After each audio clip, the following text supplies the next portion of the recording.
The Girl with 35 Names. Written by D.J. Colbert. Narrated by Gilli Josephi. Hi, this is D.J. Colbert, the author of The Girl with 35 Names. And here's a note to you, dear reader.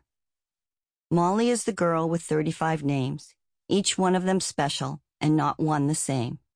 But this book is not only about Molly. It is about you, too. Before you begin reading Molly's story, take a moment to think about your name. Why was it chosen for you? And what does it mean? Take a moment to think about where your family came from. And take another moment to consider your roots, as far back as they might go.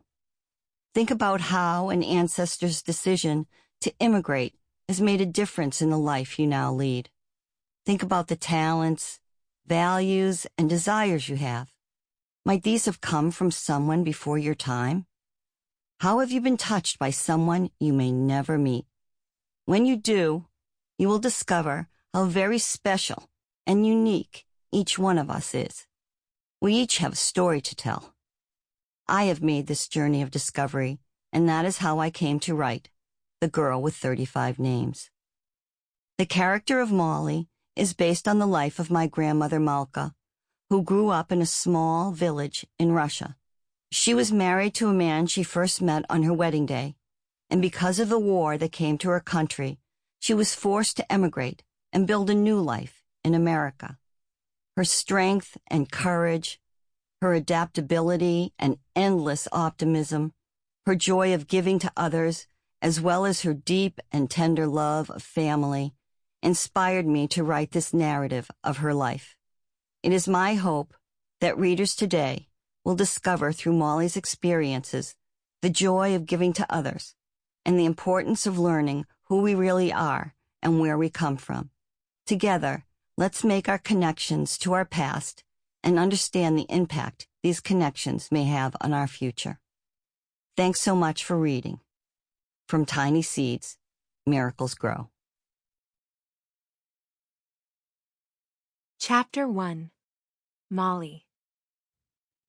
In the coldest of cold Russian winters in the year 1892, when the snow piled higher than anyone in the small village of Zhytomyr could ever before remember, a tiny baby girl was born in a small stone house on the edge of a wide and ancient wood.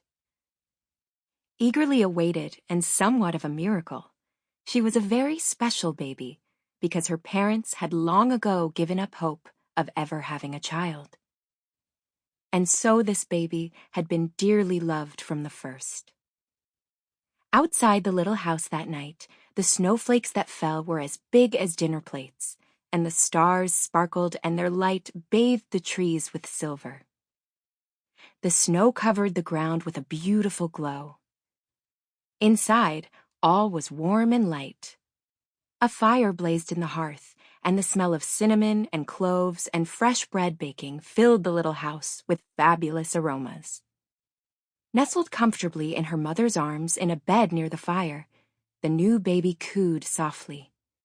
The baby's mother, Mariah, smiled at the sound and cuddled closer to her newborn. Whispering softly in her ear, she said, "Precious daughter, I promise to be the best that I can be for you. I will teach you, and you will teach me, and I will see the world anew once more through your eyes." Mariah kissed the downy soft head of her baby daughter. She felt a sudden rush of love and protectiveness, and looking up at her husband Ari, she stretched out her hand. "Isn't she beautiful?" she asked, her eyes brimming with happy tears. Ari kissed his wife and smiled. "Indeed she is," he responded, and sat down gently beside her on the bed.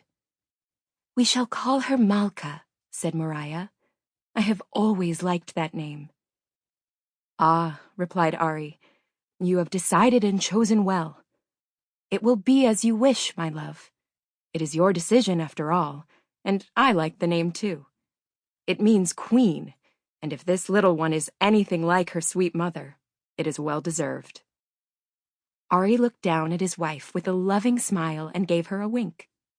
Mariah blushed and cuddled the Sample complete. Ready to continue?